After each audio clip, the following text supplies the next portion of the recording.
Good day, everyone, and welcome to our subject this week. And this is going to be an amazing journey with me. And I hope that everyone is ready for our lesson, which will be about research. So, are you ready? Let's get started.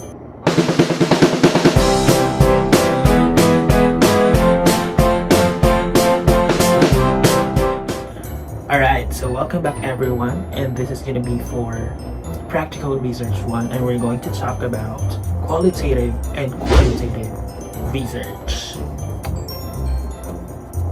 So what do you mean by qualitative and quantitative research? Of course, later on we're going to discuss about that, but for now, let me show you the concept map of the differences, or showing the designs of research, and of course its types. So there are two designs of research, the qualitative and the quantitative research, and these designs are subcategorized with the different types. So later on we're going to dig deeper about the basic information about these types for you to be able to choose what specific research do you want it to do in the future.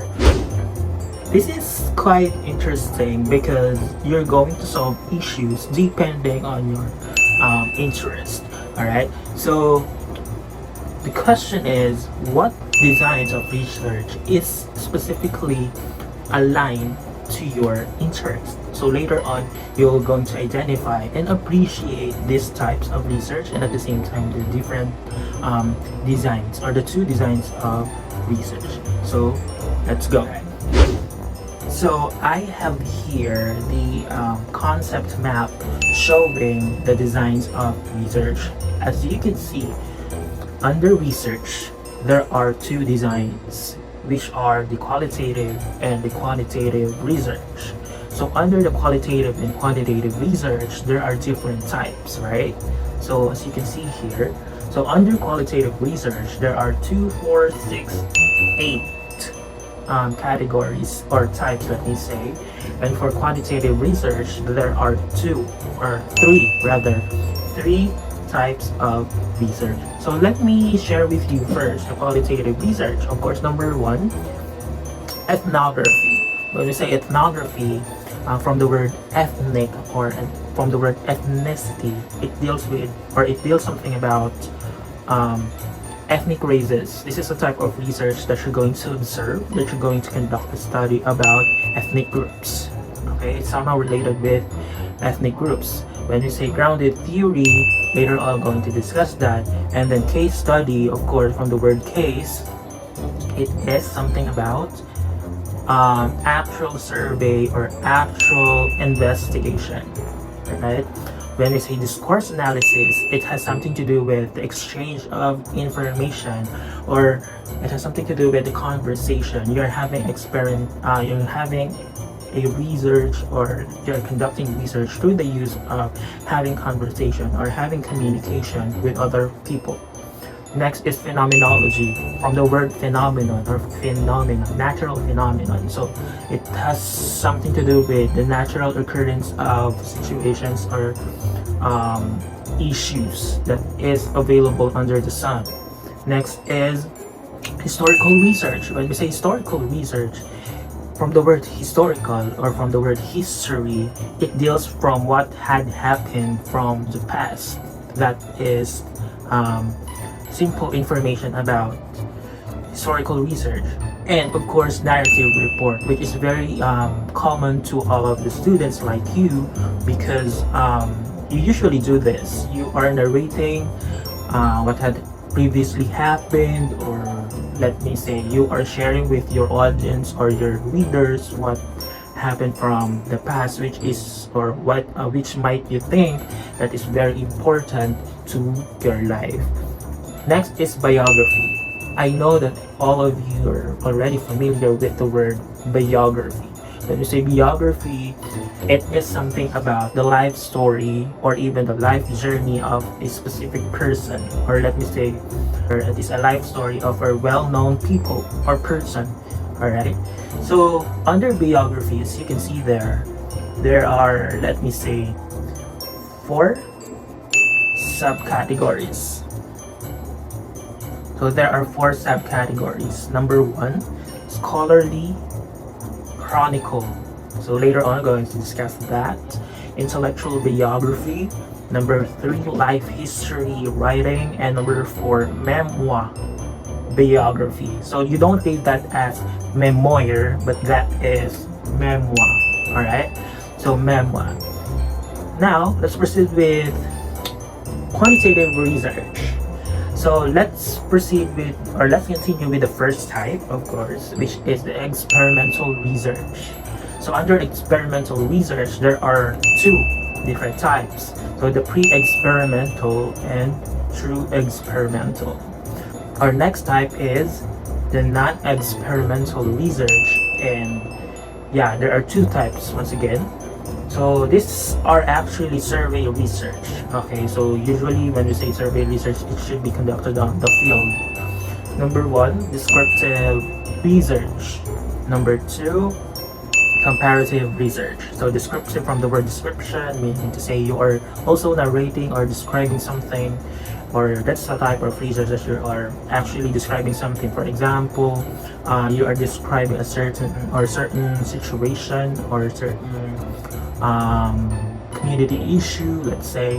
Number 2, comparative research, of course from the word compare or comparing. There are 2 variables, 2 or more variables that has been or that is being compared, and you're going to compare and contrast their advantage and disadvantages. So for the last type of research, of course, as you can see there is also a bracket from qualitative and quantitative research. So meaning to say they share the same purpose. So action research can be used for qualitative research and at the same time quantitative research. So I hope you were able to get or understand the diagram here that I was able to show you, and this is called the concept map showing the designs of research. Alright, so this time I hope you were able to catch up with me, because that is very important. That is the proper flow on how you're going to differentiate, or let's say separate each types based on purpose. Alright, so this time we're going to talk about the differences of qualitative research and the quantitative research based on different concepts. So we will compare, of course, first the qualitative research to quantitative research based on objective. When you say objective, mean to say what is your purpose on doing this kind of research. So there are, of course, different purposes. So they differ from one another when it comes to objectives. So for qualitative research here, it aims to create new theory based on gathered data. Okay, so mean to say it is a fact-finding research which is used, to gain understanding about an individual differences in terms of feelings and experience. Why do you think that feelings and experience is involved? It is because qualitative research usually deals with observation. Usually it is about observation. It does not use any measurement. It doesn't use any mathematical formula to prove that something is effective or something is valid and true. While quantitative research is, or the purpose of quantitative research is to test an hypothesis or theory. When we say hypothesis, meaning to say you are giving assumptions on what will be the result of the study or the research. For example, I'm going to conduct a study and I will assume that this result might happen in the future even without finishing or accomplishing the study yet. Alright, so did you get that? So in this case, you will be able to give instructions, or let me say you're going to use or measure problems using rating scale and other research parameters of group similarities. Why do you think I have said that we need to use rating scale? Because quantitative research is all about that. It uses number to validate a specific information. It's not just a guessing game. It's not just a going around the bush and then observe and observe and observe. It uses numbers, it uses measurements, it uses scales, it uses different mathematical formula to prove that something is true. Okay, so I hope you get that.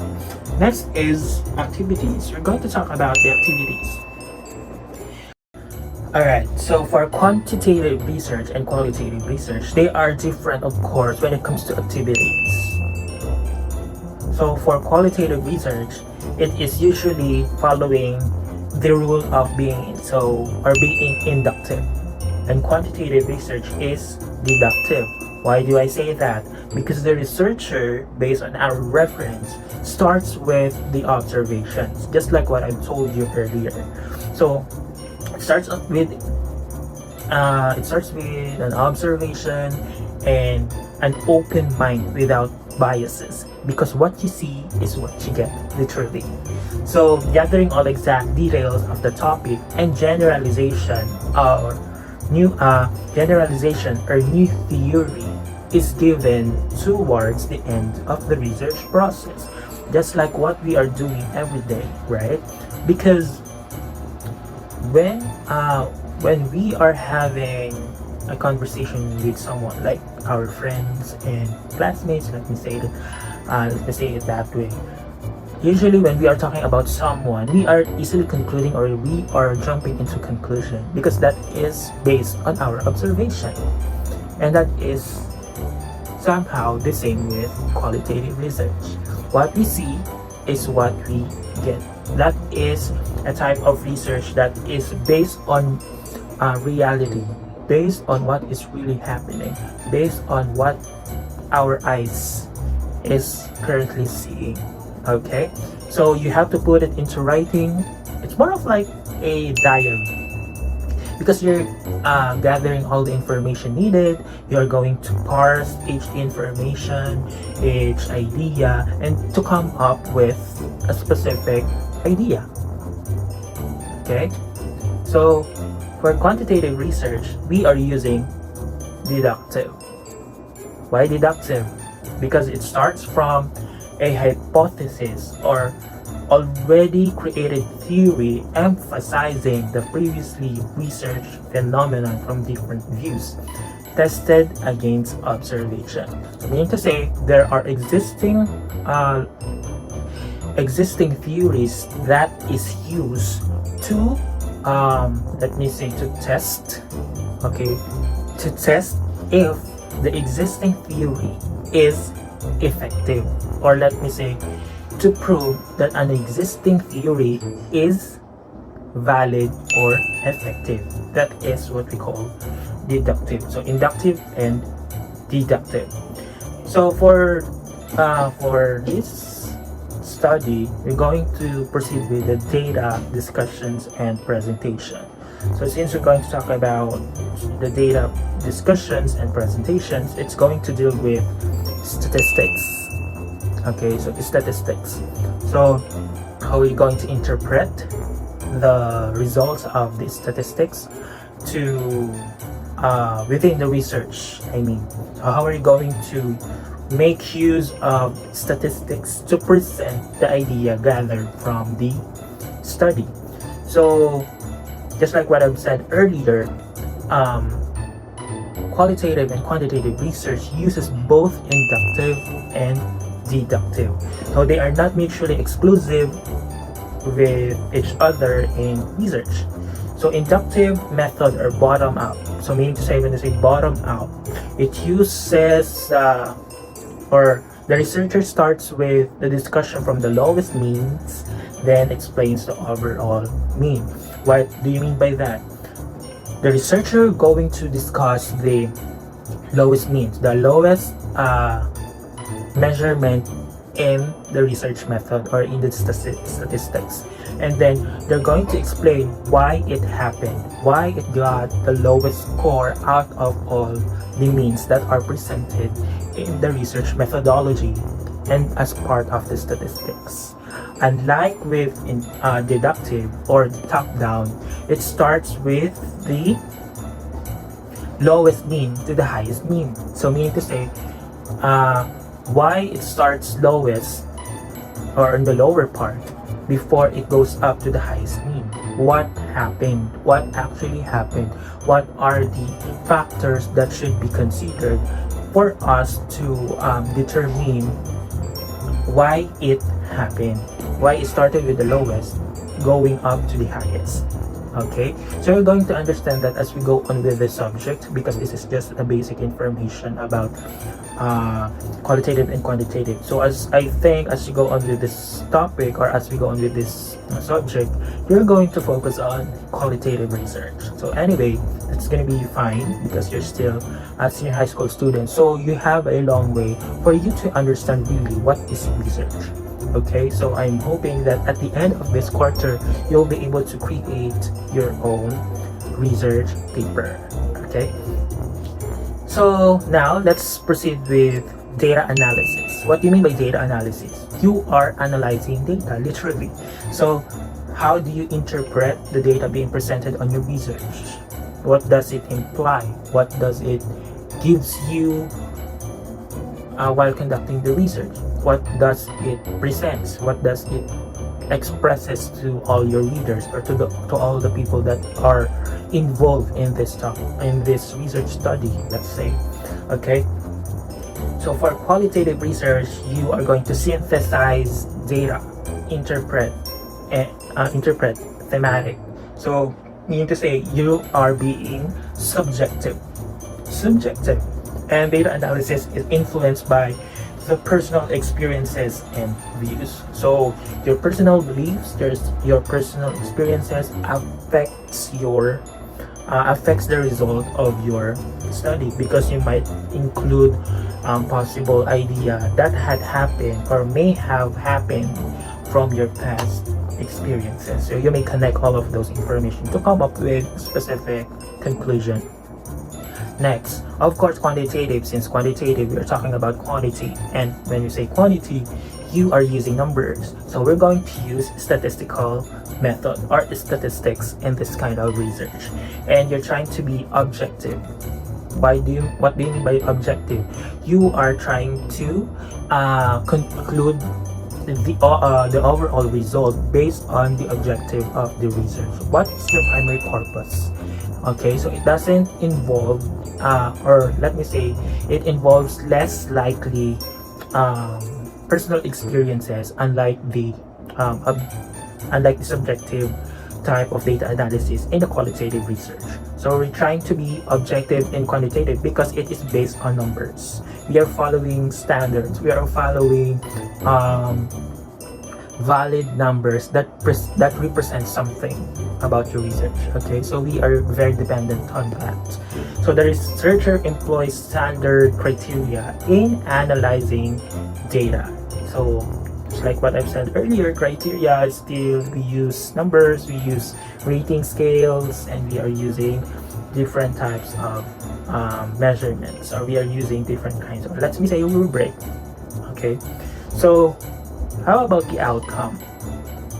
When you say outcome, it is the result already.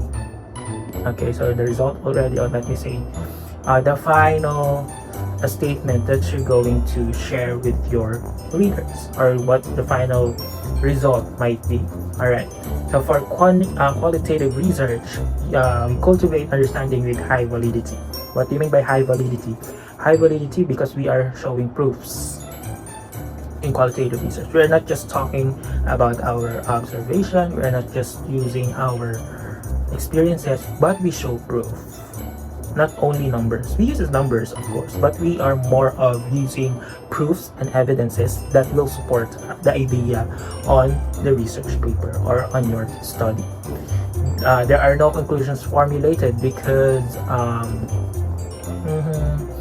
not all the time, that we are not doing or creating conclusions, but sometimes, of course, that is still applicable. So for quantitative research, endorse a development and has high output replicability. Conclusion is formulated because all of the information in a quantitative research is based again on numbers. We should be dependent again and again and again with all the numbers, so we were able to formulate the final result. All right, so we are done with the differences between quantitative and qualitative research. So I think this is really a long topic to discuss, and that is why I'm giving you brief information about this topic. All right, so since we're done with the differences about the two designs of research, now we're going to talk about the similarities. Okay, similarities of qualitative and quantitative research. So there are 7 most common similarities. Of course, number 1, both have the process of inquiry and investigation.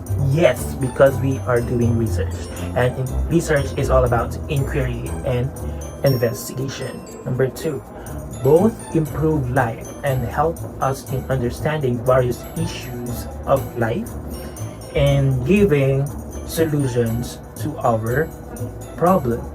Why? Because research gives us the solution for any problem. Technology is part of research. Okay, technology is part of research. Without research, we cannot assume something without any validation. We were able to create technology, we were able to create gadgets, we were able to use appliances. It is because of research. We are conducting research to gather data that may help us in the future or to answer all unanswered questions. Okay, number 3, both starts with a problem and end with a new problem, because out of the result of the study you will be able to gather another set of problems, because you are going to recommend something out of the given conclusions. So in a research paper, usually you are using recommendations. Okay, so you are using recommendations, and aside from that, out of the given recommendation, you are going to formulate another you're going to formulate another question, you're going to formulate another problem to be solved using research.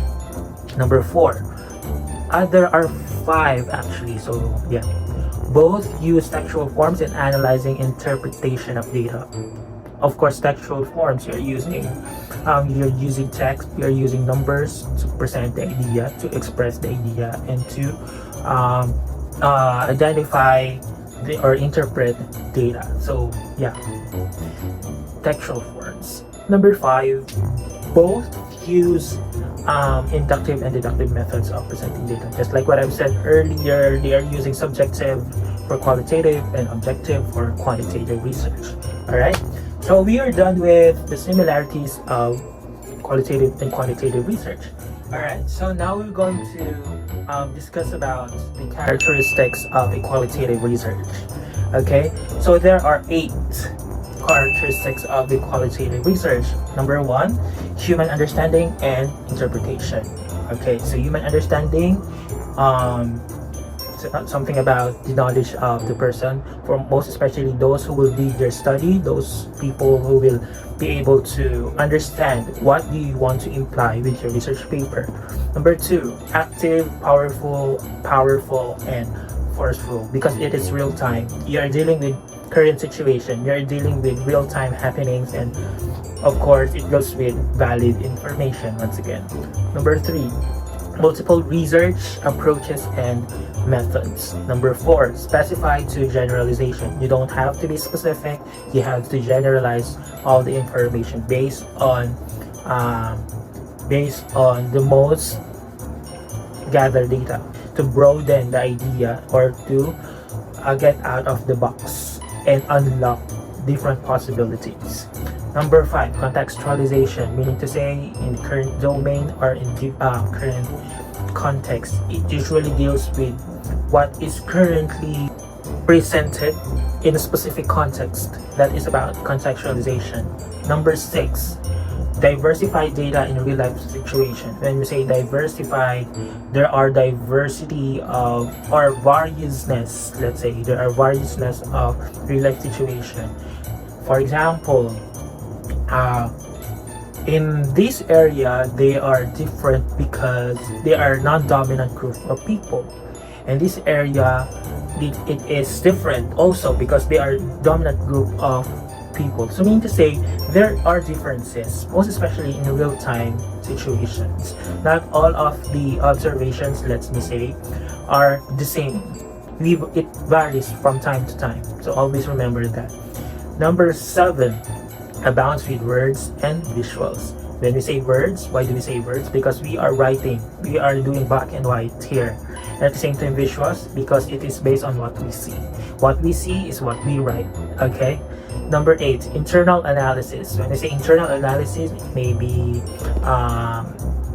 analyzing a specific situation or problem with your circle, for example. Or let me say you are doing the research alone, then you are going to deal with yourself and you're going to solve the problem alone. So it's all about internal arrangement, it's internal analysis. You don't have to go externally because the problem will be solved internally only within the circle. Okay, so those are the 8 characteristics of qualitative research, and now we will proceed with the strengths of qualitative research. So number 1, it adapts a naturalistic approach to its subject matter. It adopts a naturalistic approach to its subject matter. So the natural way. For example, I am seeing someone who is arguing with my friend and they are talking about politics. So there are no filters, there are no added issues, there are no added information. We are being natural. It's like just like what I've said earlier, or what I keep on telling you, what we see is what we get. That is just the same with number 1. Number 2, promotes a full understanding of human behavior, personality traits in their natural setting. The same with number 1, natural setting. So we can actually see the strengths or the advantages of what we are seeing. So we are gaining information out of it. We are gaining ideas out of it. And that is why it promotes a full understanding of human behavior. So, alright. So, number 3, it is instrumental for positive societal changes. So, as long as we are having qualitative research, we will be able to discover more of the improvement in our society. So, if we discussed or if we had a research from the previous time, during the ancient time, for example, we're going to do once again a qualitative research in the present time. I'm going to compare and contrast both times, both periods, and from there we will be able to identify the improvements and enhancement that had happened from the past until the present time. Number 4, it engenders respect for people's individuality. So we are not just observing, we are not just doing surveys, we are not just doing or gaining information about group of people, but of course we are doing this for individual purposes. So we will be able to identify different personalities, different cause and effects from an individual, different information. So there's a lot of possibilities that we need to consider. Number 5, it is a way of understanding and interpreting social interactions. So social interactions meaning to say this has something to do with community engagement or community linkages. So yeah, human to community relationship. Number 6, increases researchers' interest in the study. So as long as we are doing the study over and over again, as we are interested with what we are doing, then we will be more excited or more interested because we are discovering facts about the research that we're doing, more especially here in qualitative research. Number 7, the last one, for the strengths, offers multiple ways of acquiring and examining knowledge about something. So while you are doing the research, of course, you're going to once again discover new ways on how to get or gather data, on how to improve the study based on your current system or your current standards in conducting the research. So it helps us to discover more ways to improve our skills in doing the research. Next, we're done with the strengths and weaknesses. Of course, we're going to discuss right now the weaknesses of qualitative research. We're going to do it fast because it's just the weakness, so we will be able to proceed with the kind of qualitative research.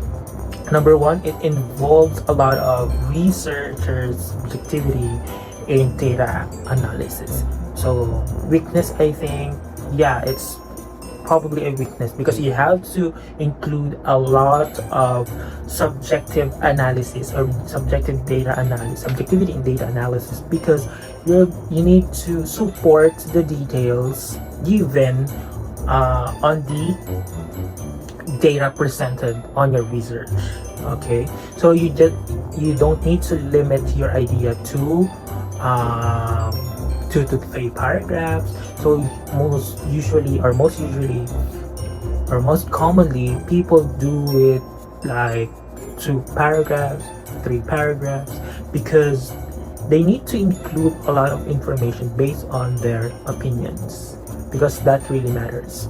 Number 2, it is hard to know the validity or reliability of the data because this is qualitative research.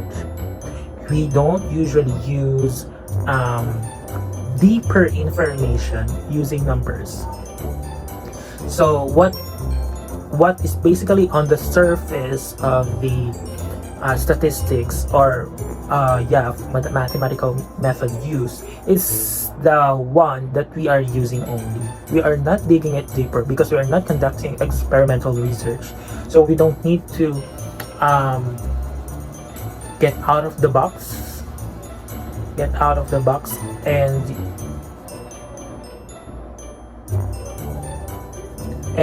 get different variables or concepts that might be connected with this factor. So it's not like quantitative research that you need to undergo a lot of processes. So it's just simple. So qualitative research is very useful, most especially for English majors, or let me say those who are in, let me say, social sciences aspects, or Number 3, it is open-ended questions, sealed data overload that requires long-time analysis. Long-time analysis because you need to observe from time to time. 1 month is not enough, depending on your study. So it still depends on your study. It is time-consuming because you need to take a lot of time in conducting this study, because you're not dealing with let me say, in Filipino, hindi sapat ang pag-obserba ng isang araw to prove that something is true. Okay, so simple as that. Number 5, it involves several processes whose results greatly depends on the researcher's views or interpretations. Just like what I've said earlier, the results might be affected by the personal issues or personal experiences of the researcher. So that is one of the weaknesses of qualitative research.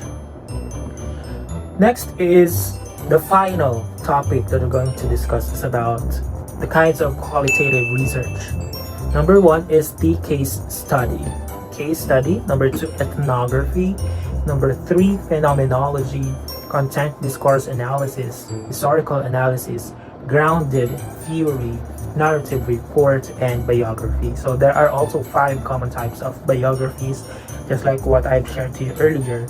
So we're going fast with this one because I've given you some of the hints or information about these qualitative research types. Okay, Number one, case study. When we say case study, it takes place in the field or social science care, nursing, psychology, rehabilitation centers, education, etc. So this involves a long-time study of a person, group, organization, or situation, and it seeks to find answers to why such a thing occurs to the subject. So when I was in college, I actually made a case study.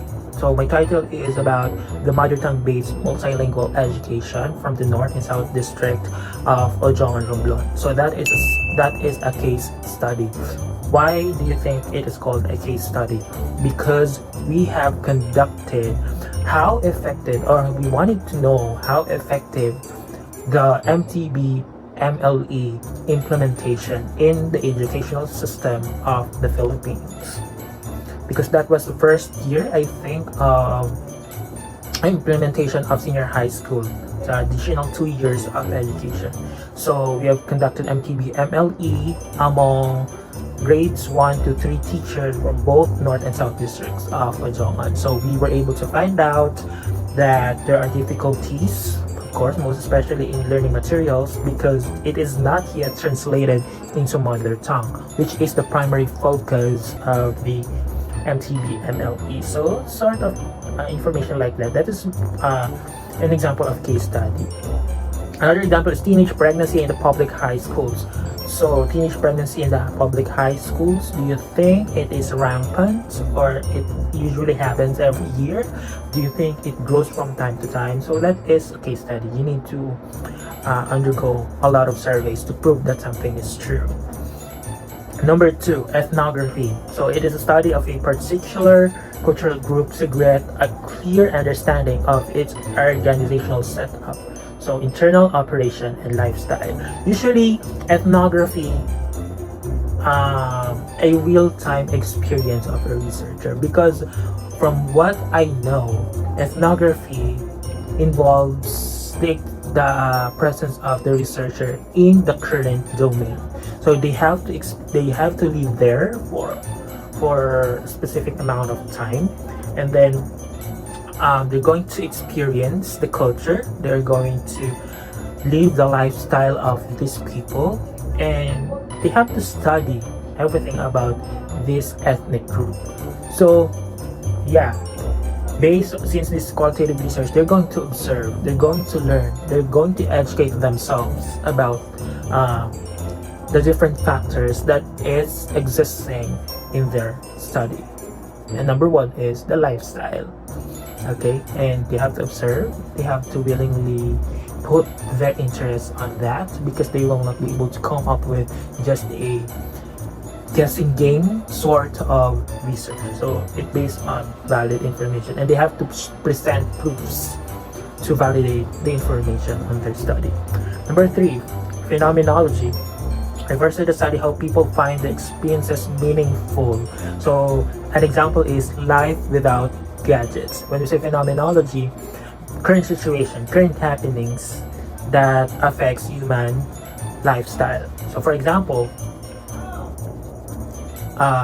life without gadget. Can you imagine that your life? Can you imagine your life without gadget? Since we are in the age, we are already in the age of technology. Nowadays, we are really gadgets are really necessary for us because it gives us so much comfortability. Okay, comfortability, and it helps us in our daily lives. So it makes our jobs or works or tasks easier. Number 4, content and discourse analysis. So for content analysis, it is a type of research technique that analyzes the modes of communication, such as letters, emails, etc. So it is a type of research that you're going to read a text, for example, emails, letters, etc. So based on the messages that is available on those materials, since we're talking about content, they're going to gather information based on what it implies, or based on what is based on what it feeds us to know. Okay, so that is content analysis. When we say discourse analysis, it is a study of social life. And we say social life, your society-based interaction. So yeah, understood through analysis of language. When you say language, meaning to say we are speaking, and discourse analysis is something about communication. It has something to do with conversation. It has something to do with speaking. Okay, it has something to do with talking. So nonverbal interactions, meaning to say your movements, it implies message.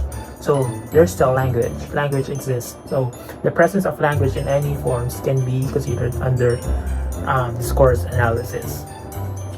So number 5, an example of discourse analysis before we go on historical analysis is the impact of modern technologies in communication. So how modern technology affects communication, just like before. Because we are using only letters to communicate with our loved ones. We are using radios to tell them information or messages. And nowadays we are using different kinds of technology, most especially mobile phones, to communicate with our loved ones or the other people that we need to talk to. Number 5, historical analysis. Just like what I've said earlier, it deals with the past or what had happened in the past. So it is a qualitative method where there is an examining of past events to draw conclusions and make predictions about the future. So meaning to say,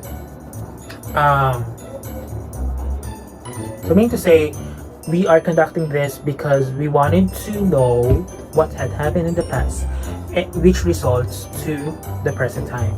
So it has a connection between the past and the future. It is used to predict what will happen in the future. So some of the examples that we were able to experience before, that when we reach 2012, the world will end. So that is a type of, or that is an assumption based on researches that 2012 will be the end of the world. So based on what had happened in the past. So I will give you another example about historical analysis, the impact of Ferdinand Marcos' speech.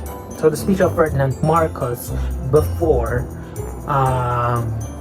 give us the hint of what will possibly happen in the present time or in the future.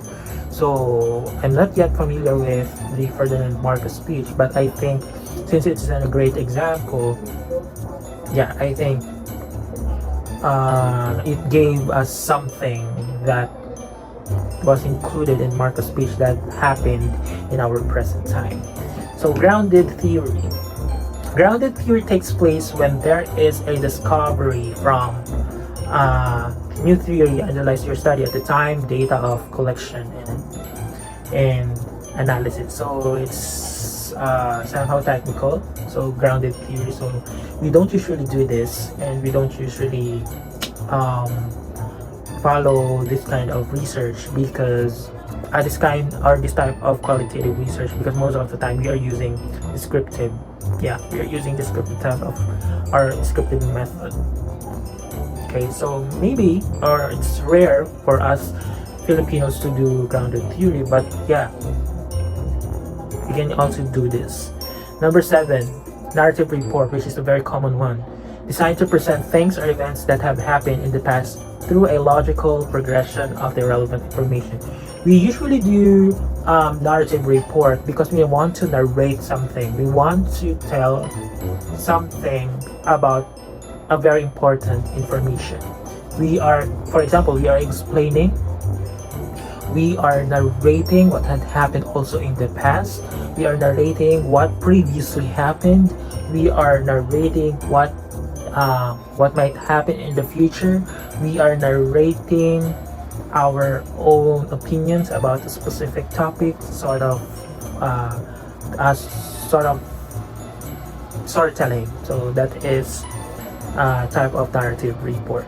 So yeah, an example here is vocabulary building of students through proper solid waste management. So how are we going to build or enhance your vocabulary through the use of proper solid waste management. So yeah, that is another example. So that is very interesting actually. Or let me say another example: impacts of gadgets in the academic performance of the students. So what do you think are the major impacts of technology in the academic performance of the students like you? So that is a great example too. Number 8, biography. Just like what I've told you earlier, that biography has something to do with the life story or life journey of someone. But it's a study of an individual's life, yeah, and correct, and struggles and how they reflect cultural themes of the society. Usually, involves the contribution of these people, what they have done, what they have contributed for the development of the society, or what they have contributed to the people, sort of like that. So it deals with an interesting story found in document and archival materials. So it is concerned with the reconstruction of life, histories, and constitution of meaning based on biographical narratives and documents. So there are 5 common types of biographies. So number 1 is scholarly chronicles. So it focuses on the historical portrayal of an individual life. Historical portrayal of an individual life. For example, Gloria Macapagal Arroyo, the first woman president of the Philippines. So that is very historical because she is the first president of the Philippines. Okay, she is the first female president of the Philippines. So that is something to to write on a book. Because that is historical. Excuse me. Next, number 2, intellectual biography. Narrative of a life through the conceptual analysis of the subject's motives and beliefs within the world of ideas. For example, life and works of Dr. Jose Rizal. So intellectual biography means to say people who has an intellectual contribution to the community or to the people. So yeah, Dr. Jose Rizal is a great example. Life and works of Rizal. Life of Dr. Jose Rizal, and at the same time his contribution to our country. Number 3, life history writing. So life history, life which had happened in the past. So recording of life memories, exactly what I have told you earlier. Experiences, whether once or on others. So the hardships of the overseas Filipino workers. So that is a great example of life history, because as we all know, those who are working abroad, or as we call overseas Filipino workers, they are doing their jobs abroad. They are taking hardships, they're taking courage, perseverance, hard work to to feed their family here in the Philippines, to survive. And that is very touching and very important story that we need to hear. Okay, so number 5, narrative biography. A non-fiction account of life experiences of a person. So number 4, memoir biography. So a stylistic presentation of the biographer's reflections and insight in relation to the factual account of life. So best example is the experiences of stranded students in the COVID-19 pandemic. So yeah, sort of reflections, your opinions, your idea about the situation of the students based on the given example, situation of the students because of the COVID-19 pandemic. So yeah, that's an example. So last kind of qualitative research is the action research, and for teachers we usually do this to improve our teaching, to improve our educational management, most especially in school or institutions that delivers education. So it's a classroom-based or school-based research seeks transformative change through the process of taking action and doing research, so which are linked together by critical reflection. So this type of research is commonly conducted by the teachers, yes, just like what I told you earlier, to give solutions to the existing problems, to improve students' academic performance and positive attitudes. So we're doing actual research to solve issues like, just like today, because we're experiencing pandemic, how we're going to deliver quality education knowing that the situation hinders us to do so. So we conduct action research to solve problems, and we are not just like asking questions to your parents or to the students, but we, behind the scenes, we are using actual research to solve the problem, because survey is very important. It helps us to identify possible solutions to the problem. So yeah, that ends our topic about qualitative and quantitative research.